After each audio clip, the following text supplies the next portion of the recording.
여러분 반갑습니다. 애터미 사업을 성공하는 데 있어서 IQ라고 하는 학습지능이 있습니다. 근데 학습지능보다 더 중요한 게 감성지능이라고 전문가들은 이야기합니다. 학습지능이 학교에서 가르치는 것을, 학교에서 내주는 문제를 잘 푸는 것이라면은, 감성지능은 사회에 나와서 인간관계를 원만하게 하고 충동을 억제하고 그리고 인내심을 발휘하는 것 등이 감성지능입니다. 그래서 감성이 살아있지 않으면 절대로 성공할 수 없다 하는 게 그 분야를 연구하는 전문가들의 견해입니다. 오늘 제가 이야기하려고 한 것은 목표 설정인데요. 사이코 사이버네틱스. 사이코 사이버네틱스. 사이버네틱스. 이 다단계 사업 또는 네트워크 마케팅에서 성공의 8단계라고 하는 것이 있습니다. 그 성공의 8단계 중에 가장 첫 단계가 목표 설정이라는 건데, 그 목표 설정에 대해서 설명을 드리려고 합니다. 그런데 왜 그렇게 해야 되느냐 하는 이론적 근거와 학문적 근거를 얘기하려고 합니다. 그런데 그걸 어떤 관점에서 접근을 하려고 하냐 하면은 사이코 사이버네틱스라는 학문의 관점에서 접근을 하려고 합니다. 원래 사이버네틱스라는 학문이 있습니다. 사이버네틱스는 복잡한데 우리말로 번역하면 인공두뇌학이에요. 인공두뇌학. 컴퓨터, 로봇, 이게 사이버네틱스. 인공두뇌예요. 그렇죠? 인간이 하는 셈을 이 컴퓨터 기계가 해주거든요. 이게 사이버네틱스입니다. 근데 사이코가 붙으면은, 우리가 사이코 하면 얼른 생각나는 게 뭡니까? 미친놈, 정신병자. 그건 사이코패스에서 온 거거든요. 반사회적 인격장애. 이게 사이코패스예요. 원래 사이코라는 얘기가 정신 또는 심리, 그런 말이죠. 심리학을 사이콜로지 그러듯이. 그러니까 사이버네틱스니까 이것은 정신학적 인공두뇌학이에요. 쉽게 말하면 어떻게 우리의 두뇌를 바꾸어서 성공할 수 있느냐 하는 문제예요. 아까 우리 변명우 박사님이 뭐 우물우물 하시면서 왼쪽 무엇이 어쩌고저쩌고 하셨잖아요. 그래가지고 쓰면 뭐 어쩌고저쩌고, 그 얘기예요. 지금 그 얘기. 그 얘기예요. 그 얘기라고요. 내가 같아요. 다시 말하면 우리 이 뇌의 설계가 아주 기가 막히게 돼 있어가지고 튄다, 인공적으로 튄다는 거예요. 자, 사이코 사이버네틱스라고 하는 것은 맥스웰 몰츠라고 하는 사람이 있었습니다. 맥스웰 몰츠. 이 사람은 미국의 아이비리그 대학 중에 하나인 콜롬비아 의과대학을 나온 성형외과 의사였습니다. 성형외과. 근데 이분이 뉴욕에서 성형외과 의사로 있는데 이상한 현상을 발견했어요. 어떤 아가씨를 성형수술을 해 주었는데, 그 아가씨가 굉장히 수줍고 집에만 있고 사람 대인 기피증이 있고 이런 아가씨였는데, 성형수술을 해주자 갑자기 성격이 활달해지고 사람과 만나기를 좋아하고 회사에 취직하더니 승승장구에 올라가는 거야. 그래 깜짝 놀랐어요. 어떻게 코를 조금 높여줬는데 인간이 저렇게 변할 수 있느냐. 그 다음에 한 세일즈맨, 남자 세일즈맨을 성형수술을 해줬는데, 그렇게 실적도 안 좋고 엉망진창이고 비관적이고 하던 세일즈맨이, 남자, 이게 얼굴을 좀 손대줬더니 갑자기 자신감이 넘치면서 세일즈계의 세일즈 왕이 돼버려. 그래서 이게 뭐냐 이거야. 이게 뭐냐, 그 사람이 코를 조금 높여줬다고 해서 능력이 갑자기 생겨난 것도 아니고 뭐 돈이 갑자기 생겨난 것도 아니고 아무것도 생겨난 것이 없는데 어떻게 인간이 저렇게 변할 수 있느냐 하는 걸 느끼게 됐습니다. 그래서 이분은 성형외과 의사인데, 성공을 결정하는 것은 인간의 마음이로구나, 이걸 알게 됐어요. 코를 높이는 것이 지금 성공의 요인이 아니고 그걸로 인해서 이 아가씨의 마음이 바뀌었다는 거예요. 마음이 어떻게 바뀌었어요? 네거티브, 부정적인 것에서 긍정적으로 바뀌었단 말이에요. 네거티브에서 이 포지티브 긍정적인 것으로 바뀌었어요.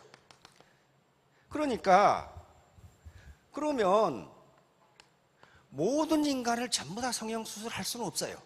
모든 인간을 어떻게, 지금 이목구비가 전혀 문제가 없는데 어디를 손을 댑니까?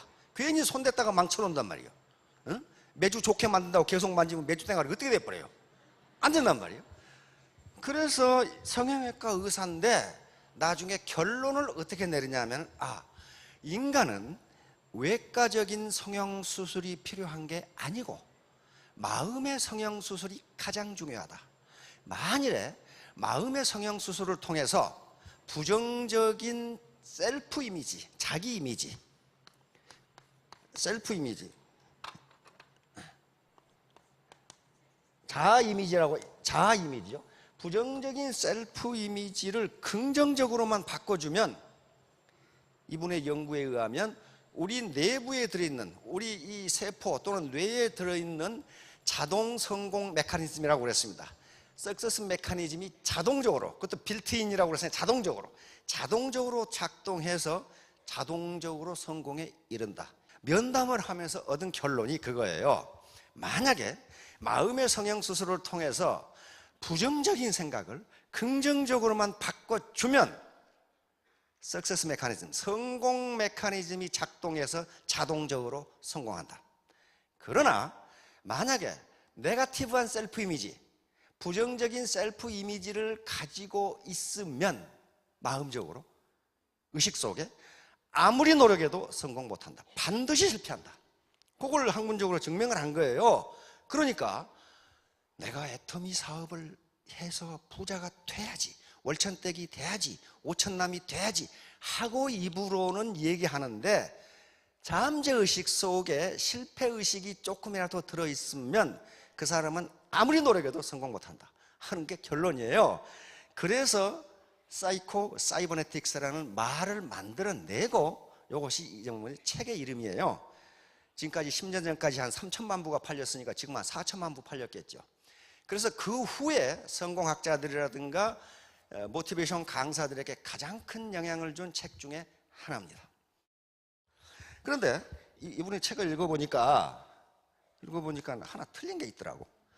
앞부분에 뭐라고 해놨냐면은 당신이 기억할 수 있고, 그 다음에 걱정할 수 있고, 구두끈을 맬 수 있으면 당신은 성공한다 그랬어요.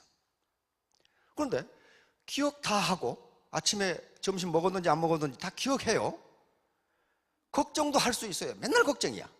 그리고 구두끈을 맬 수 있으면 성공한다. 그러놓고 책이 시작이 돼.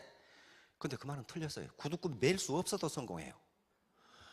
그 전형적인 예가 제가 원데이에서 늘 강의했던 빌 포터라는 사람이에요. 빌 포터. 기억하시는 분 계실 거예요. 빌 포터. 이 사람은 미국의 워킨스사라고 하는 지금부터 한 130년 된 생활 필수품 회사의 세일즈맨인데, 세일즈 왕이에요. 세일즈 왕. 지금 82세가 됐는데 세일즈 왕이에요. 근데 이 사람은 맥스웰 몰츠 박사가 얘기한 세 가지 중에 한 가지를 못해. 구두끈을 못 매. 구두끈을 못 맨다고. 뇌성마비로 태어났거든. 뇌성마비로 태어나가지고 오른손을 못 써. 오른손은 항상 여기 붙어 있어. 거기다가 다리가 하나는 작고 하나는 길어. 그 다음에 등이 굽었어. 그리고 이렇게 나와, 이렇게. 거기다가 항상 편두통은 있어. 그 다음에 말을 못해. 말이 어눌해가지고 알아듣지를 못해. 거기다가 안면 근육 공조가 안 돼. 그런데 세일즈 왕이 됐어요. 가장 미국에서 영향력이 큰 수백만의 사람들에게 영감을 주는 강사가 됐다고요. 또 강사가. 그렇다면 맥스웰 몰츠 박사의 앞에 서문도 틀려서 기억할 수 있고 걱정할 수 있으면 성공한다. 구두끈 몸에서 좋다. 왜 그래요? 바로 빌 포터는 뭐라 하냐면은 내가 못 매면 다른 사람한테 부탁하면 될 거 아니냐 그 말이에요. 부탁하면 될 거 아니냐. 그래서 자기 어머니가 다 해주시다가 자기 어머니가 돌아가시니까 이 호텔의 벨보이들한테 부탁했어. 구두끈 안 매고 넥타이 안 매고 와이셔츠 단추 못 끼니까 가서 벨보이들이 선착순으로 해줘. 선착순으로. 선착순으로. 그 사람이 어떤 사람인 걸 아니까. 자, 이와 같이 맥스웰 몰츠 박사가 얘기한 기억할 수 있고 걱정할 수 있으면 성공한다. 그러면 애텀이라고 하는 회사는 성공할 수 있는 객관적 조건을 갖추고 있습니다. 저는 경제학만 연구하는 사람이니까 갖추고 있어요. 또 그러면 또 의심하는 사람이 있을 거야. 저 자식 사기치는 거 아니야 저거? 근데 그냥 어떤 경우는 믿으세요. 믿으시라고. 그 의심하면 한이 없으니까. 그래서 그러면 어떻게 해야 성공하느냐? 어떻게 하면은 내 안에서 석세스 메커니즘이, 성공 메커니즘이 작동하도록 하느냐 하는 문제예요. 그건 매우 간단합니다. 매우 간단하고 모르시는 분이 없어요. 그것은 코끼리 냉장고에 넣기 하고 똑같아요. 코끼리 냉장고에 넣는 건 단 3단계면 끝나. 그렇죠? 냉장고 문을 연다, 코끼리를 넣는다, 냉장고 문을 닫는다. 그럼 끝나버리죠.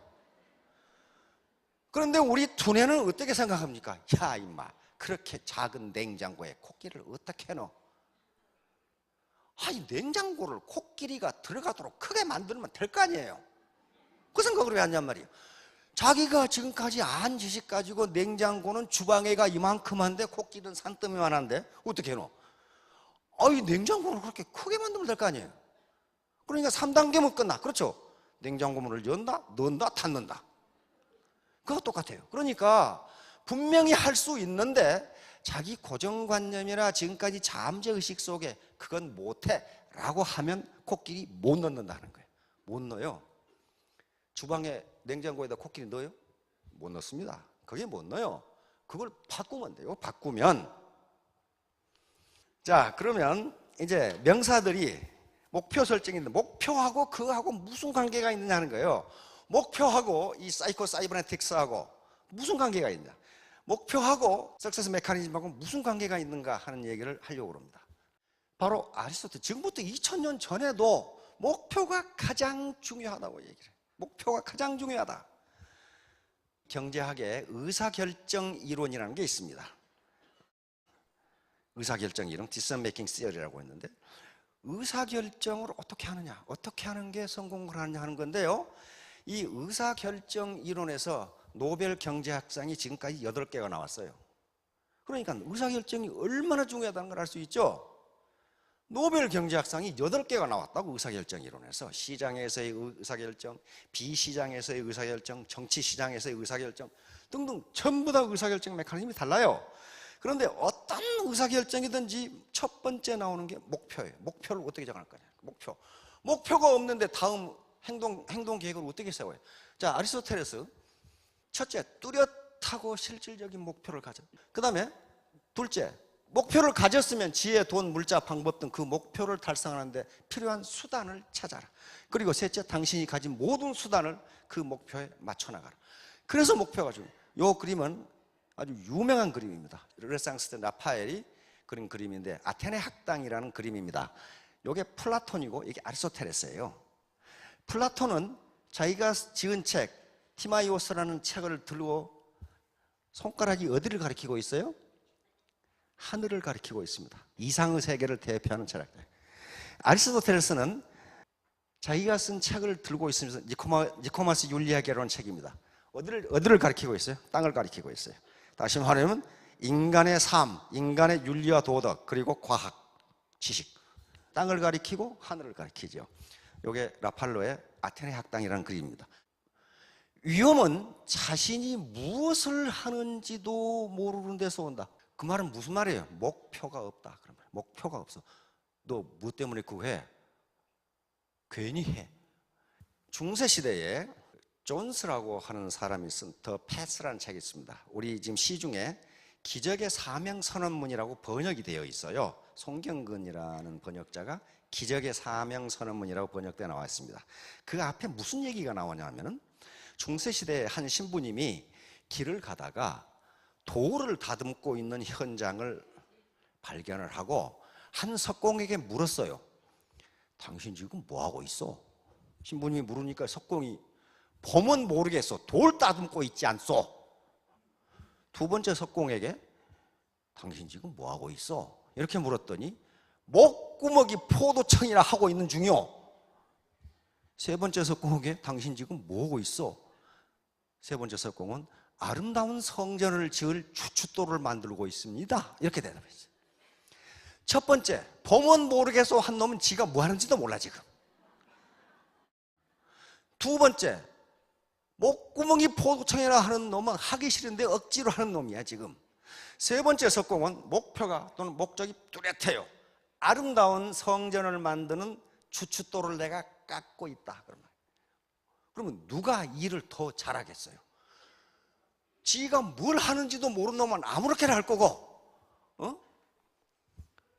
먹고 살기 위해서 한음식 없이 하는 놈은 대충 해놓을 거고, 바로 내가 지금 돌 석공이지만은 아름다운 성전을 만들 추춧돌을 깎고 있다고 하는 놈은 얼마나 그 돌을 잘 깎겠어요.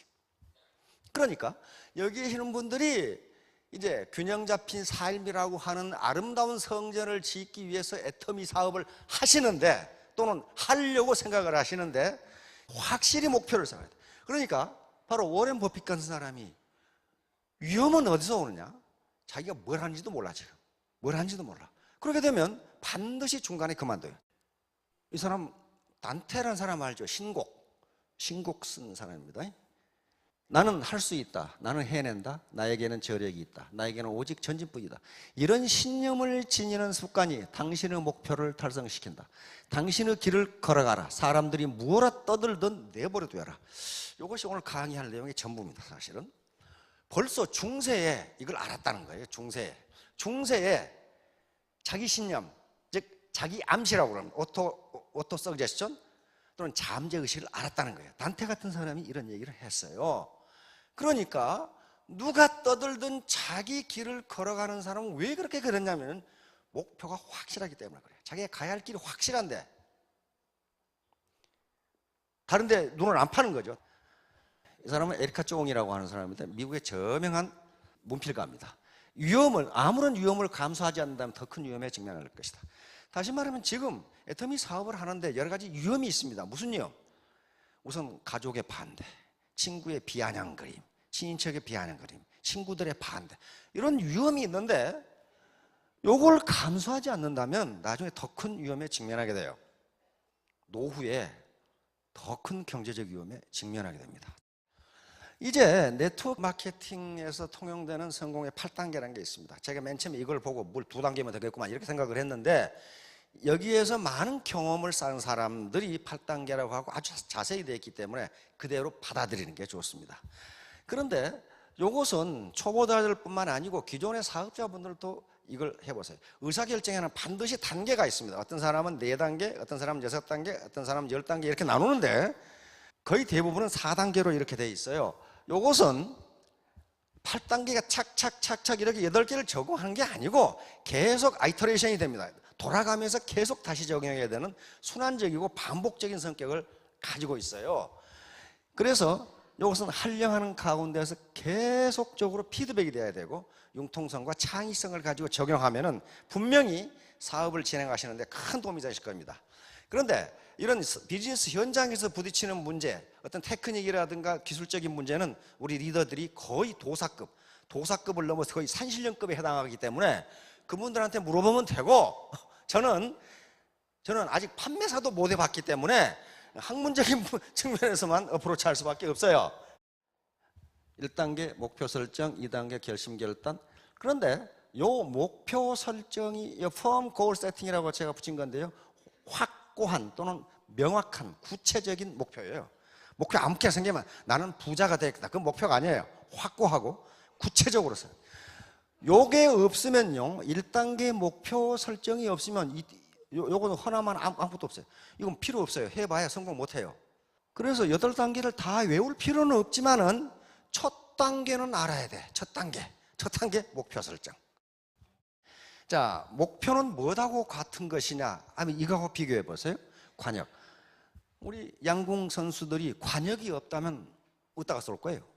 어떻게 훈련을 하고 어떻게 그 사람이 명사수인지 아닌지 어떻게 알아? 관역이에요. 타겟이라고 목표는. 그 다음에 항구예요. 망망대해에서 항해하는 배가 자기가 지금 가고 있는 항구를 명확하게 하지 않으면요, 그건 촌한데요. 결승선, 피니시 라인이에요. 장거리를 뛰는 또는 뭐 100m를 뛰든 반드시 결승선에 있어요. 그래서 내가 결승선까지 몇 초 안에 뛰겠다고 하는 목표가 반드시 있다고요. 저게 피니시 라인이 없으면은 그 뭐 잘 뛰는지 안 뛰는지 어떻게 하냔 말이에요. 마찬가지 산정, 등산가 또는 산악가가 산에 오를 때 자기가 정복하고자 하는 산정이 있어요. 그것이 없다면 중간에 피곤하면 그냥 냇물에 발 담그고 돌아올 거예요. 그런데 확실한 목표가 있기 때문에 산악인들은 그걸 점령한다고요. 자, 요거하고 같으니까 목표가 얼마나 중요한가를 알 수가 있습니다. 자, 목표 개념과 중요해서 목표는 개인이나 조직이 활동을 통하여 이루고자 하는 최후 결과입니다. 이거 그러니까 각자의 목표가 있어야 됩니다.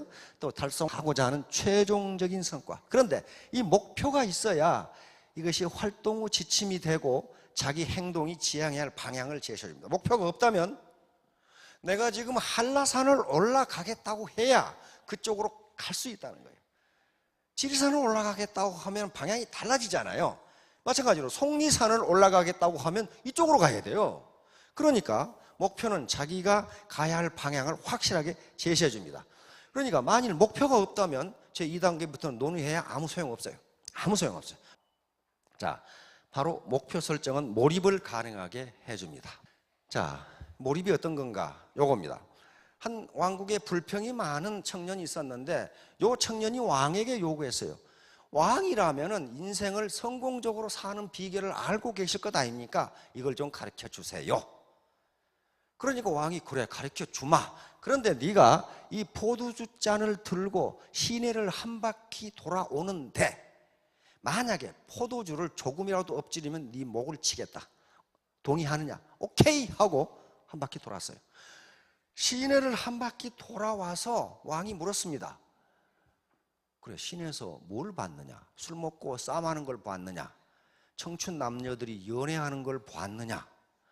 안 그러면 노래방에서 노래 부른 걸 봤느냐? 청년이 못 봤습니다. 못 봤습니다. 못 봤습니다. 그게 바로 인생을 성공적으로 사는 비결이다. 네가 포도주를 엎지르지 않겠다고 하는 목표를 달성하기 위해서 거기에 몰입을 하다 보니까 아무것도 안 보인다. 다시 말하면 네가 어떤 목표를 세우고 거기에 집중하면, 몰입하면 비난이라든가 옆에 떠드는 소리라든가 하는 것은 아무것도 안 들린다. 그래서 결국 네 목표를 달성한다. 이게 성공의 비결이다. 이렇게 가르쳐 준 거예요. 그러면 여기서 우리는 이 청년에게는 두 가지 목표가 있다는 것을 알 수 있습니다. 이 청년의 최종 목표는 뭐예요? 최종 목표는 인생을 성공적으로 사는 비결을 아는 게 최종 목표예요. 그것이 너무 절실했기 때문에, 너무 절실하니까 어쩌면 죽을 수도 있는 왕의 제안을 받아들인 거예요. 그렇죠? 이 청년이 지금 포도주를 들고 시내를 돌아서 엎지르지 않는 게 최종 목표가 아니라니까요. 최종 목표가 아니에요. 그것은 최종 목표를 달성하기 위한 수단적 목표, 중간 목표예요. 최종 목표는 인생을 성공적으로 사는 비결을 아는 것.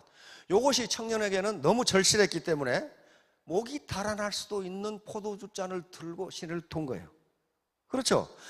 여기 계신 분들의 모든 최종 목표는 균형 잡힌 삶을 사는 거예요. 경제적으로 풍요하고, 그리고 내가 지금까지 배우고 싶고 공부하고 싶었는데 여러 가지 이유 때문에 못한 걸 내가 다시 한번 해보고 싶고, 그리고 우리 가족, 친인척들을 사랑하고 싶고, 어려우고 도와주고, 그리고 이 사회와 이 국가에 공헌하고 싶고, 또 나아가서는 전 인류에 공헌하고 싶고, 이 목표가 확실해요. 이게 청년이 하고자 하는 인생을 성공적으로 사는 비결을 아는 거란 말이에요. 그러기 위해서는 어쩌면 목이 달아날 수도 있는 포도주 잔을 들고 시내를 돌아야 돼. 다시 말하면 어쩌면 내가 인격 모독을 당할 수 있고 대단히 몰상시간 대우를 받을 수 있는 다단계 사업을 해야 된다고요. 앞에 그게 절실하지 않으면 이거 못한다니까요. 네버, 절대로 못해요. 이제 그러면 오늘 밤에 인생 시나리오를 작성하실 텐데요, 인생 시나리오라는 게 바로 목표 설정 과정이에요. 이걸 인생 시나리오를 작성하라고 하시면요, 이 시중말로 대단히 쪽팔리는 분들이 많을 거예요. 내가 그래도 대학 나와가지고 말이야, 이 고급 간부였고 뭔데 뭐 초등학교 시절 이 시시한 것을 하라고 그러나. 근데 그 유치하거나 시시한 게 아닙니다. 요 인생 시나리오는 왜 그런 생각이 드느냐, 한 번도 안 해봐서 그래요. 저도 여러 번 해봤거든요. 근데 돼요, 그렇게. 인생 시나리오는요, 얼핏 보면은 대단히 유치하고 시시하고, 이게 좀 사람을 우습게 보는 것 같은, 내가 꼭 바보가 되는 것 같은 그런 기분이 드는데요, 조금만 더 생각해 보면요, 그렇지가 않습니다. 왜냐하면 이건 자기 인생 철학이거든요. 자기 인생 철학을 정립하는 것이 어떻게 시시하고 그 유치합니까? 그리고 자기 인생의 여정을 지금 만드는 거예요. 여정을, 내가 어떻게 인생을 살아가겠다고 하는 인생의 이정표를 지금 작성하고 있는 중인데, 그건 결코 그렇게 시시하거나 유치하지가 않습니다. 그래서 이게 지금 한 개인의 시나리오를 작성하는 과정이 목표를 설정해가는 과정이에요. 이게 흐리멍텅하면은 다음 것은 다 흐리멍텅하게 돼버려요. 대부분의 사람들이 사소하다고 무시하는 것들에 관심을 갖는 소수가 부자가 된다. 헨리 포드는 자기가 직접 이거 가난뱅이 중에 가난뱅이였어요. 겨우 초등학교 졸업했거든. 왜? 돈이 없어서. 그런데 세계 최고의 현자가 됐잖아요. 왜? 다른 사람들이 시시하다고 무시하는 것에 관심을 가졌어요. 자동차. 그 당시 자동차는요, 그 당시 미국의 지식인들이라든가 부자들은 저 미친놈, 누가 그런 걸 길거리에서 타고 다니겠냐 말이야. 그때 부자들은 전부 다 마차 타고 다녔거든. 마차, 기가 막힌 마차 있죠. 그런데 저 이상하게 생긴 저걸 누가 길에서 타겠냐고 말이야. 그런데 포드는 뭐라고 그랬냐, 앞으로 몇 년 이내에 모든 길은 자동차가 덮을 것이다, 그런 생각을 했어요. 그래서 결국 세계 최고 부자가 됐단 말이에요. 목표 설정과 자기 암시. 예, 오토 서그제스천, 다시 말하면 자기 암시라고 하는 것이 가장 중요해요. 이게 성공 메커니즘을 작동시키는 원동력이에요. 원동력. 그러니까 목표를 설정한다는 것 자체가 내가 언제까지 5,000댁이 되겠다, 3,000댁이 되겠다, 5,000댁이 되겠다, 내가 어떤 집을 갖겠다, 어떤 자동차를 갖겠다, 내가 현금을 얼마를 갖겠다, 우리 자식 교육은 어떻게 시키겠다, 우리 부모님께 효도는 어떻게 하겠다, 요게 목표인데, 요게 뭐가 되냐면 자기 암시가 된단 말이에요. 자기 암시. 내가 나에게 약속하는 서약서가 된다는 말이에요. 그걸 안 쓰면 서약서가 안 돼요. 우리가 서약을 한 것하고 안 한 것하고는 매우 달라요. 아침에 우리가 여기서 석세스 아카데미를 시작할 때 한 사람이 나와서 서약을 하는 게 이게 아무것도 아닌 것 같은데 그렇지가 않아요. 그렇지가 않습니다. 형식이 어떤 경우에는 내용을 규제하는 경우가 많아요. 물을 어떤 그릇에 담느냐에 따라서 그 물의 모양이 달라진다니까요. 자기 암시, 이게 굉장히 중요한데요. 자기 암시란 일정한 생각을 반복적으로 자기에게 스스로 얘기해 주는 거예요. 이게 성공의 전부라고 이야기합니다. 앞으로 계속 이야기해요. 이게 성공의 전부다.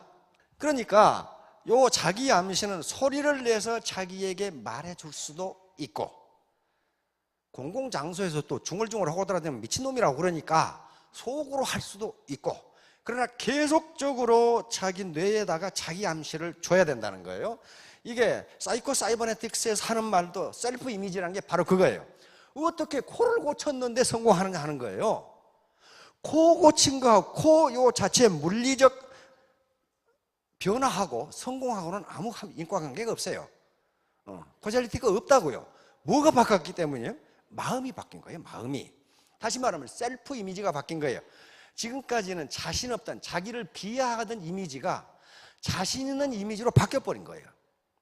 로버트 머튼 교수는 하버드 대학 사회심리학 교수입니다. 자기 충족적이에요. 다시 말하면 그렇게 되리라고 믿으면 반드시 그렇게 된다. 그렇게 되리라고 믿으면 반드시 그렇게 된다. 그러니까 내가 성공하리라고 믿으면 반드시 성공한다.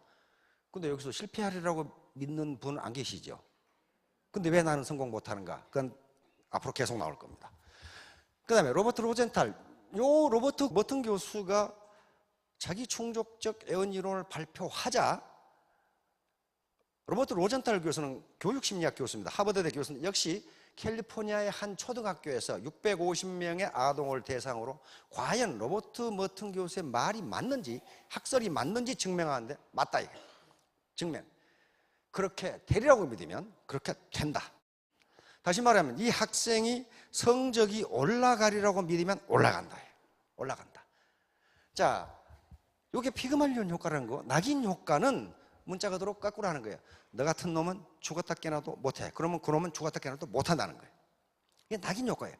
이것이 어떻게 되느냐 하면은, 다시 말하면 상대적 강자의 입장에 있는 사람이 상대적 약자에 있는 사람에게 주는 암시, 서제션, 암시 또는 메시지가 그 사람이 자기 암시로 자기 잠재의식 속에 들어가서 나는 못해 이렇게 된다는 거예요. 나는 못해. 그러면 잠재의식 속에 나는 못해라고 하는 것이 눈꼽만큼이라도 있으면 그 사람은 의식적으로 아무리 노력해도 성공하지 못한다.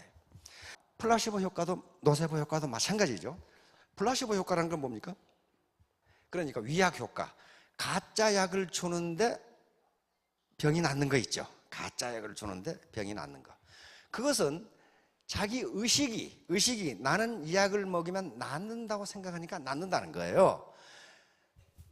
이제 그러면 인간의 요 목표를 반드시 정하는데, 그 목표를 정했는데 왜 성공 못하느냐? 그 목표가 자기 잠재의식 속에 들어가지 않으면 암만 정해도 소용없다. 암만 정해도 소용없다는 게, 이게 지금부터 프로이트인데 정신분석학을 창시한 사람입니다.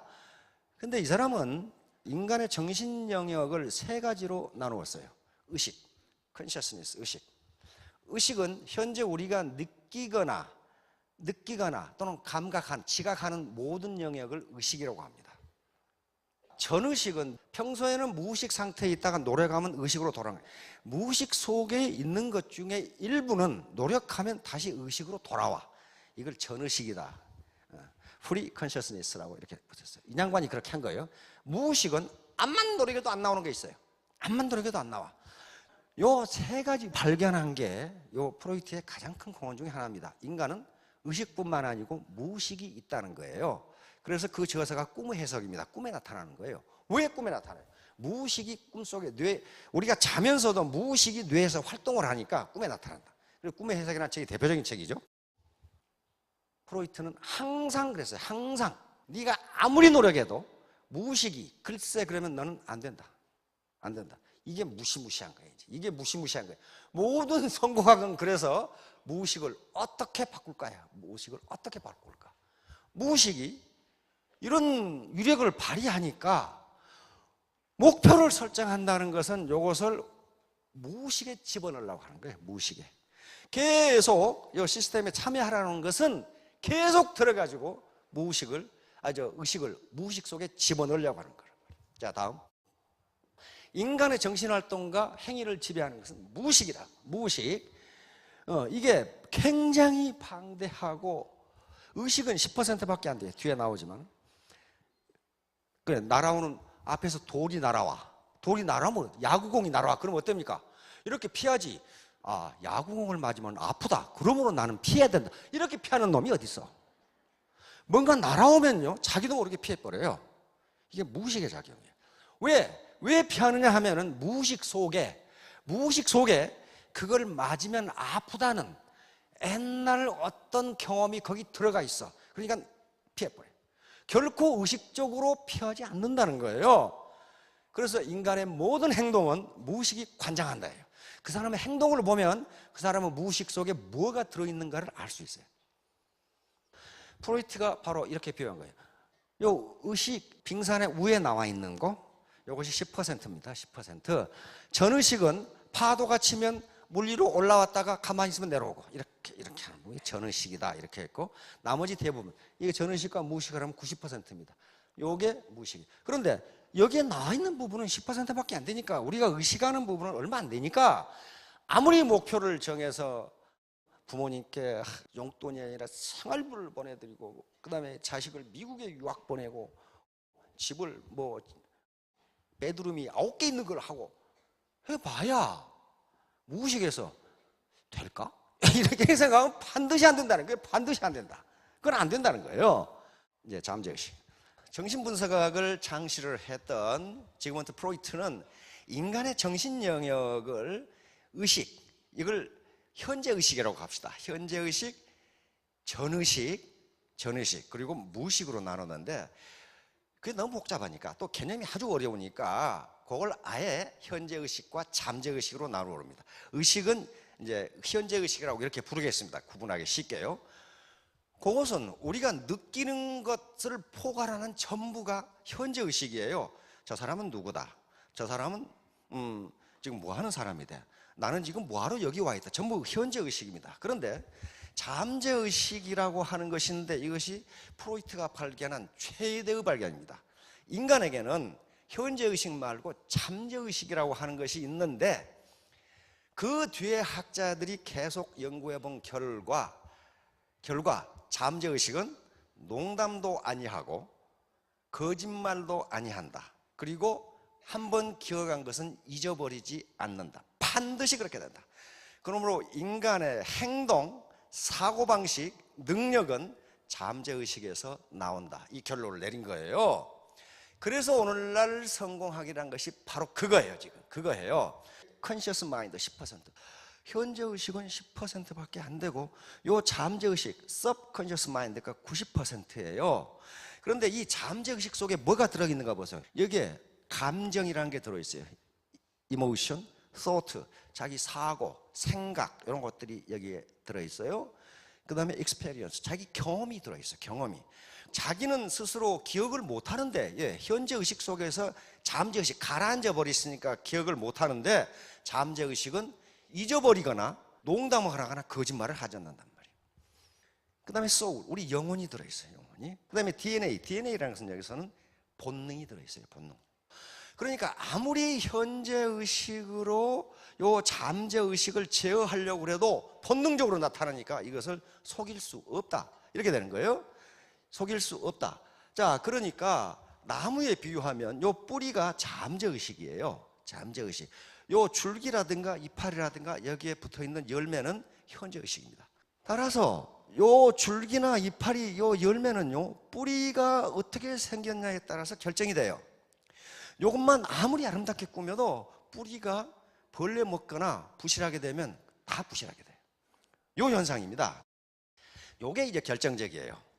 요게 아주 기가 막힌 거고 요게 비법이에요. 요 잠재의식이라는 놈은 상상과 실제를 구분하지 못한다. 다시 말하면 상상도 실제로 인식한다는 거예요. 그래서 상상과 우리 잠재의식은 묘한 놈이어가지고 상상과 실제를 구분하지 못한다. 다시 말하면 상상도 실제로 인식한다. 영천 북안면에 가면은요 돌할매 공원이라는 게 있습니다. 여기에 사람들이 무지무지하게 많이 찾아와요. 왜냐하면 돌할매가 점을 치는데 그 점이 하도 영험해서 많은 사람들이 돌할매한테 점을 치러 와요. 그래서 아예 거기다 공원을 만들어 놨어. 근데 또 돌할매만 있으면 심심하니까 또 옆에다가 또 돌할아버지 그래 또 하나 만들어 놨더라고. 하도 사람이 많이 오니까. 그런데 돌할매가 무슨 할매냐면 이 돌덩어리가 돌할매예요.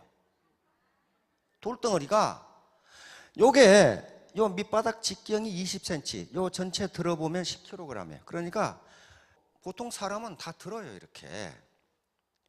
근데 이게 점을 쳐주는데 점이 하도 영험해서 사람들이 구름같이 몰려들어서 여기다가 이렇게 쳐라고 점을 쳐요 이렇게. 어떻게 돌덩어리가 점 칠 것 같습니까? 아닐 것 같죠. 근데 왜 그렇게 많은 사람들이 몰려들어요? 점을 치니까 그런단 말이에요. 점을 치니까. 그래서 모 방송국에서 모 케이블 방송국에서 저게 하도 많은 사람들이 모여드니까 저게 어찌된 현상인가, 과연 돌이 그러는가 하는 걸 테스트를 했어요. 근데 뭐냐면요 간단해요. 저기다가 이렇게 돌할매한테 치성을 드리고 자기 주소, 생년월일, 이름, 나이를 대고 다시 돌을 들어서 돌이 더 무거워지면 돌할매가 소원을 들어준 거고 돌이 그대로 들리거나 더 가벼우면 너는 정성이 부족하니까 소원을 안 들어준 거다. 아주 점치는 법이 간단해요. 그렇죠? 그런데 그 방송국에서 저게 왜 저러느냐. 그래서 그걸 들고 나온 사람한테 인터뷰를 했더니 거의 80% 이상이 돌이 들 수도 없을 정도로 무거워졌다. 그래가지고 그 기분이 좋아가지고 입이 찢어져가지고 나와요. 돌할매가 내 소원을 들어줬다. 그거 간단해요. 소원 말하기 전에 들어보고, 소원 말한 다음에 들어봐서 돌이 들리지 않거나 돌이 더 무거워졌으면 돌할매가 소원을 들어준 거다. 그러니까 방송국 PD는 그럴 리가 있냐 이거야. 어떻게 돌이 그럴 리가 있냐 이거야. 그래가지고 전문가들, 혹시 돌에가 자성이 있어서 자기 장치가 되어 있어서 맨 처음에 들 때는 가만 놔뒀다가 다음에 들 때는 밑에다 전기를 통하게 되면 자석이 잡아다녀 가지고 무거워지지 않겠느냐 해가지고 금속 전문가들, 전기 전문가들 데려다가 조사해보면 아무것도 없어. 다시 말하면 아주 평범한 화강암 돌덩어리야. 아주 평범한. 그런데 계속 그렇게 해도 80% 이상이 돌이, 어떤 사람은 들지도 못해요. 처음에 뿔끈 들더니 처음에는 못 들겠는데 이렇게 딱 되는 거야. 방송 PD가 이상하다 이게. 그래서 저는 돌덩어리를 들고 나와서 앞에 책상에다 놔두고 실험을 했어요. 책상에다 놔두고 똑같이 당신이 이 돌을 들어서 소원을 말하고 난 다음에 들어서 더 무거워지면 당신의 소원을 들어준 거다.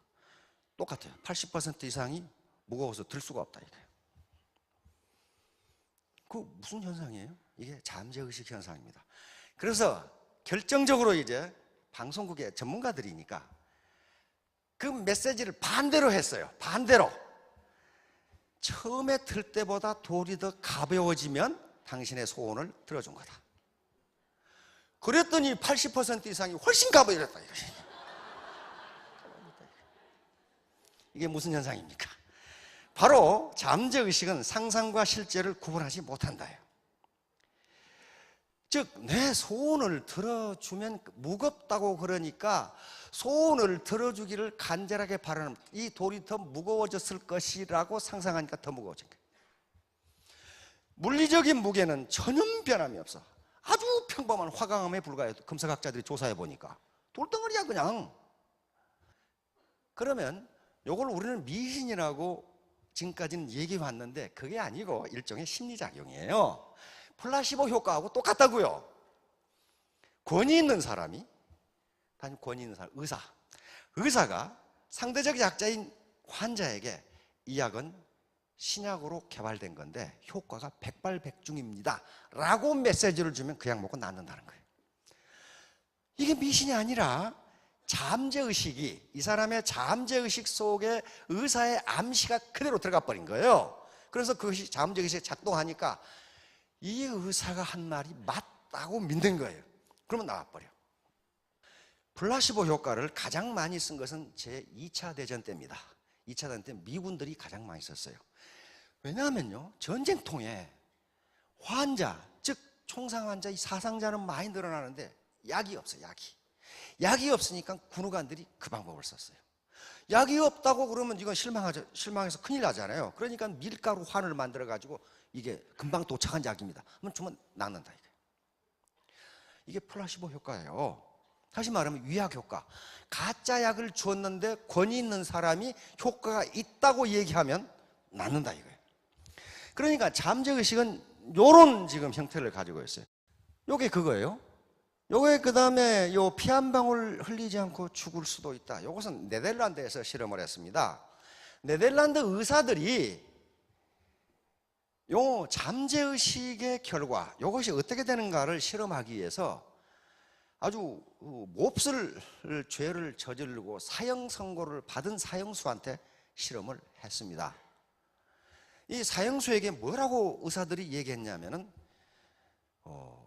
마지막으로 인류를 위해서 우리가 중요한 실험을 하려고 그러는데 인류에 공헌을 하시겠습니까?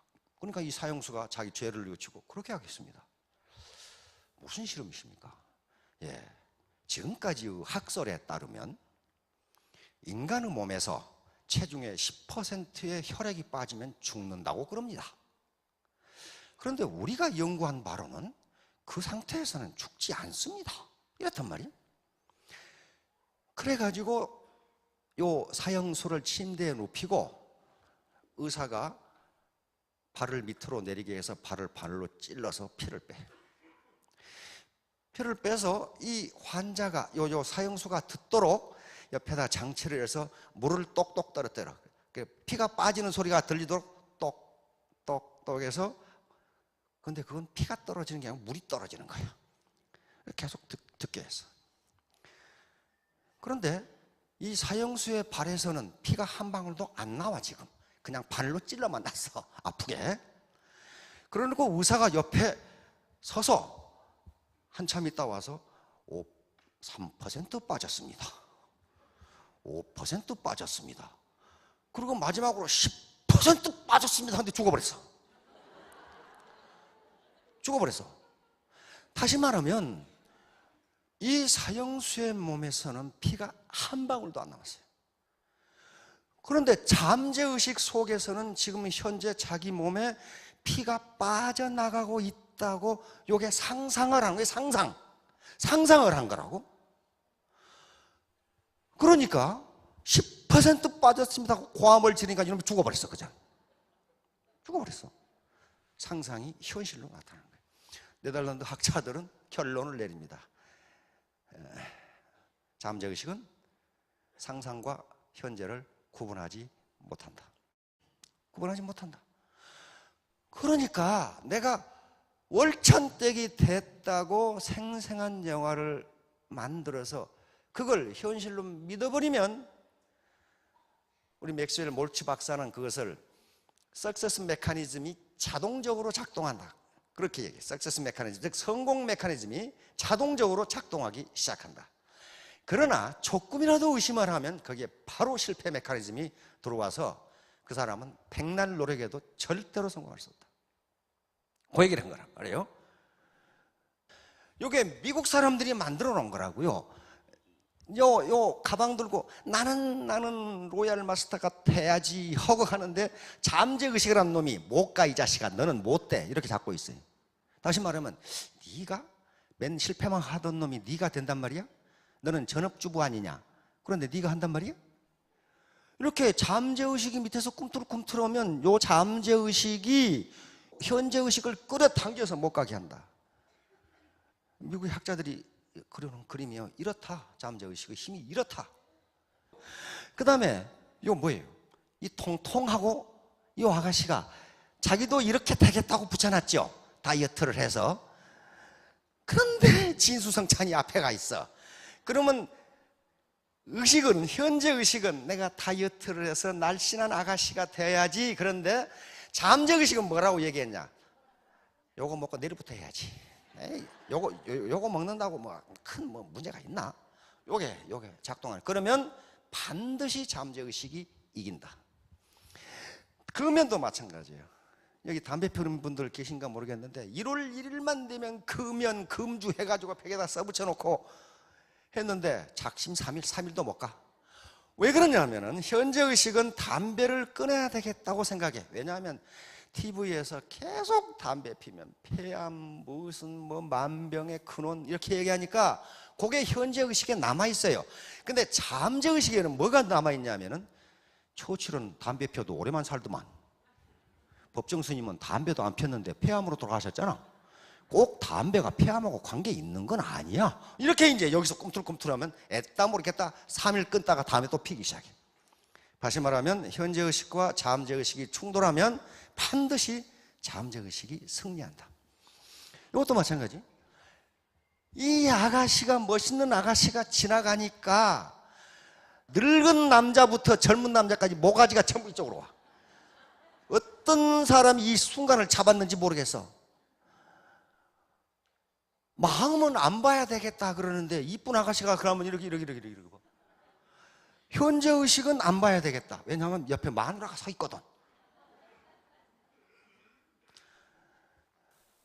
자, 이게 이제 결론이에요. 그러니까 이게 이제 문제는요, 우리의 현재 의식은 내가 월천댁 월천남이 되어야 되겠다고 생각하는데 이게 잠재 의식과 일치하지 않으면 절대로 안 된다는 거예요. 월천댁 안 된다는 거예요.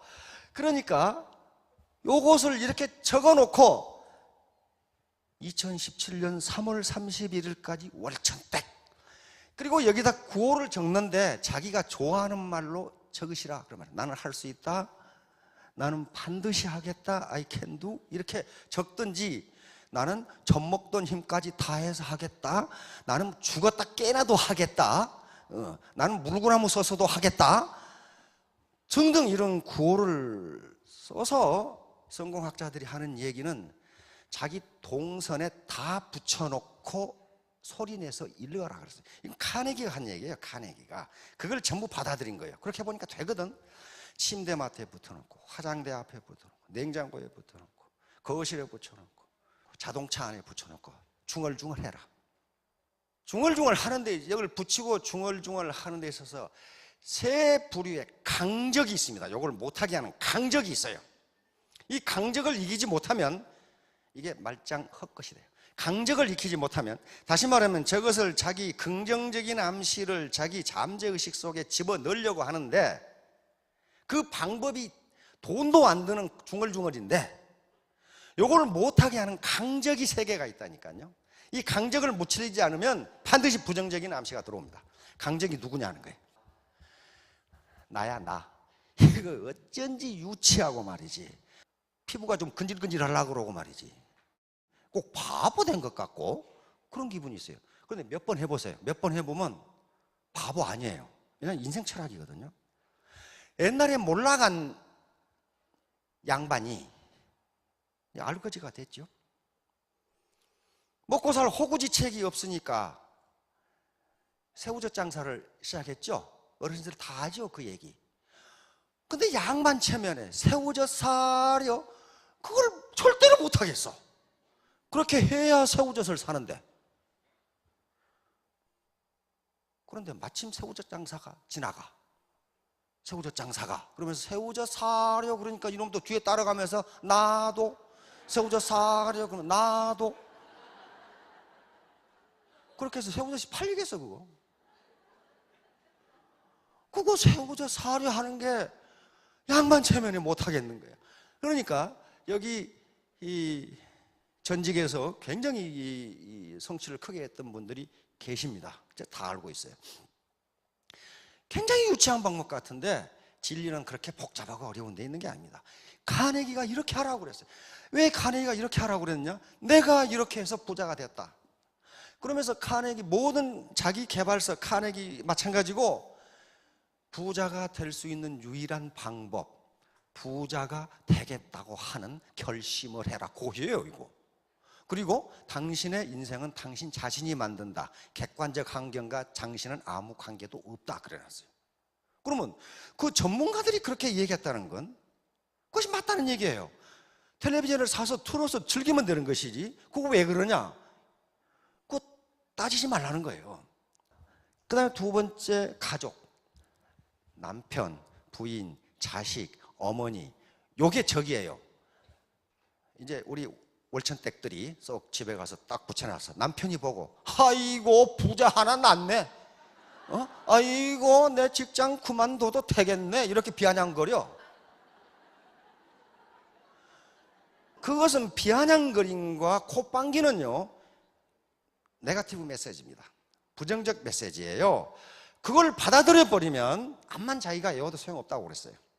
부정적 메시지가 잠재의식 속에 들어가 버려요. 그걸 긍정적으로 받아들여 버려요.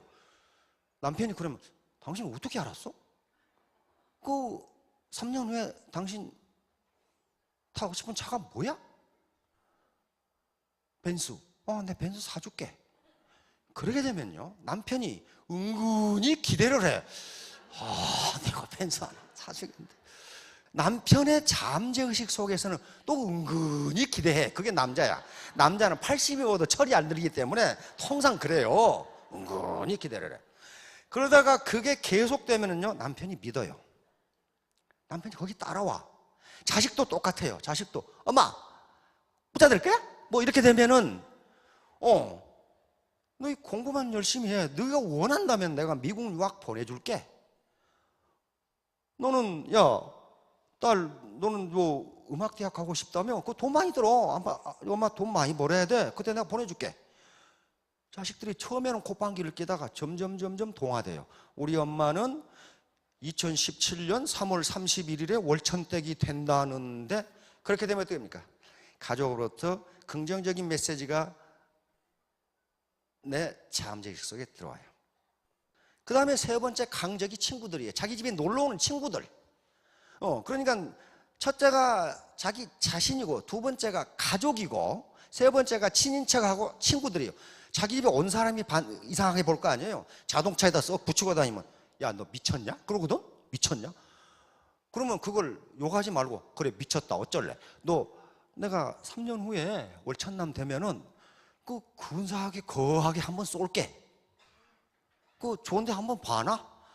그러면 남자는 또 철딱서니가 없어가지고 3년 후에 술을 얻어먹을 계산하고 있어. 여 자식은 이제 거하게 얻어먹을. 그거 아무것도 아닐 것 같은데 그 메시지가 그놈한테 들어가요. 들어가서 은근히 기대한다니까. 성실하면 믿어져요. 성실하고 몰입하면 믿어주거든요. 그러면 긍정적 메시지가 들어와요. 그래서 자꾸 스폰서 만나고 파트너 만나고 이런 강의에 빠지지 말고 하라는 게, 한 번 들어가지고 머리로 아는 것 가지고는 잠재의식 속에 들어오지를 않기 때문에 그럽니다. 그러니까 여러분들이 어떤 고객을 만나서 처음에 설득을 했을 때 반드시 거부를 해요. 그런데 일단 메시지를 주면은 싸고 좋은 이거 화장품도 있고 해모미도 있고 좋다.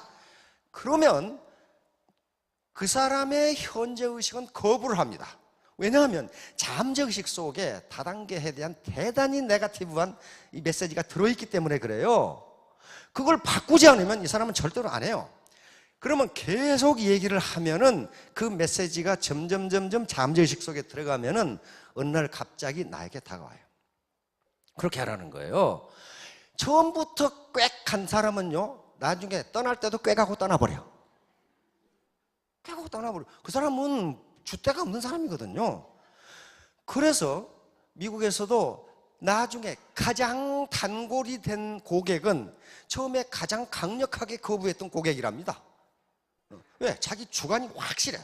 자기 주관이. 그래서 계속 확인하다가 그 세일즈맨이 하는 얘기가 옳다고 생각되면 그대로 믿어버리는 거예요. 그대로. 방법을 가르쳐 드렸으니까 한번 얘기해보고, 아이고 저 자식 안 한다는데 저거? 반대하는 녀석이 진짜로 자기 주관이 있는 사람이에요. 짐 캐리 아시죠? 캐나다 출신 미국의 코미디언입니다. 캐나다 출신인데 집이 너무 가난해. 그래가지고 결국 헐리우드에 와가지고 거의 무명 배우로 있을 때 워낙 가난해서 잠잘 데가 없어가지고 폐차장에서 잠을 잤거든요. 폐차장. 미국의 폐차장 맞죠? 그 범죄 우글우글 폐차장에서 잠을 자고 하루 맥도날드 한 개로 하루를 때웠다 합니다. 하루를 때웠어요. 그런데 이게 세계적인 코미디언 배우가 돼버렸어요. 그런데 이렇게 무명 시절에 요 짐 캐리는 10,000불짜리 수표를 지갑에 넣어가지고 다녔어요. 10,000불. 우리 돈은 얼마예요? 10,000불이면? 100억. 100억짜리 수표를 지갑에 넣어가지고 다녔다니까요. 그러면 이 알고 지가 100억 수표가 어디서 났을까? 지가 만든 거예요. 지가. 이렇게 10,000불. 지가. 그래서 지갑에 넣어가지고 다녔어요. 그런데 에이스 벤츄라에 성공하면서 1,000,000불을 받고 더 케이블 가이에서 2,000,000불을 받았어요. 한 번 출연료 200억을 받은 거예요. 그러면 그 1,000,000불짜리 수표가 부적이었을까가 아니에요. 바로 잠재의식을 이용한 거예요. 내가 반드시 한 번 출연에 개런티 1,000,000불짜리 코미디언 배우가 되겠다고 하는 걸 자기 잠재의식 속에 집어넣기 위해서 아예 그냥 지갑에다가 1,000,000불짜리 수표를 만들어서 넣어가지고 다닌 거예요. 그래서 계속 꺼내본 거예요. 나는 1,000,000불짜리 배우다. 나는 1,000,000불짜리 배우다. 근데 그거 실현됐잖아요.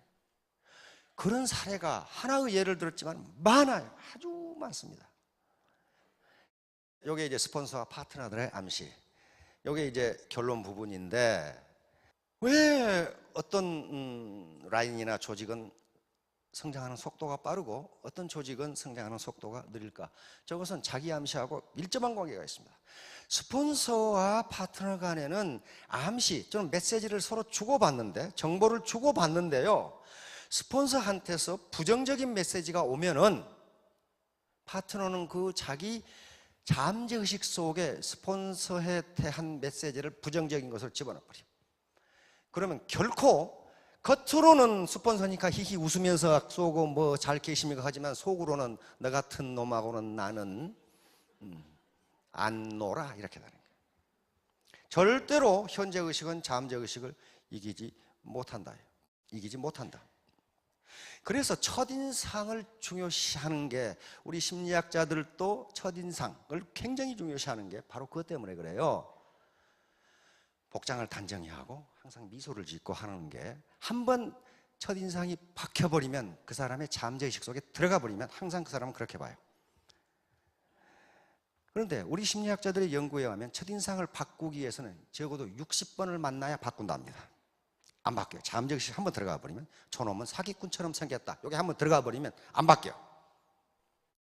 결국 아무것도 아닌 나는 2017년 3월 30일 월천 땡 해가지고 온갖 데서 붙여놓고 중얼중얼 해보세요. 그래서 그걸 자기 잠재의식 속에 집어넣어버려요. 목표는 각각 알아서 하시고, 자, 여러분들 모두 크게 성공하시기 바랍니다. 감사합니다.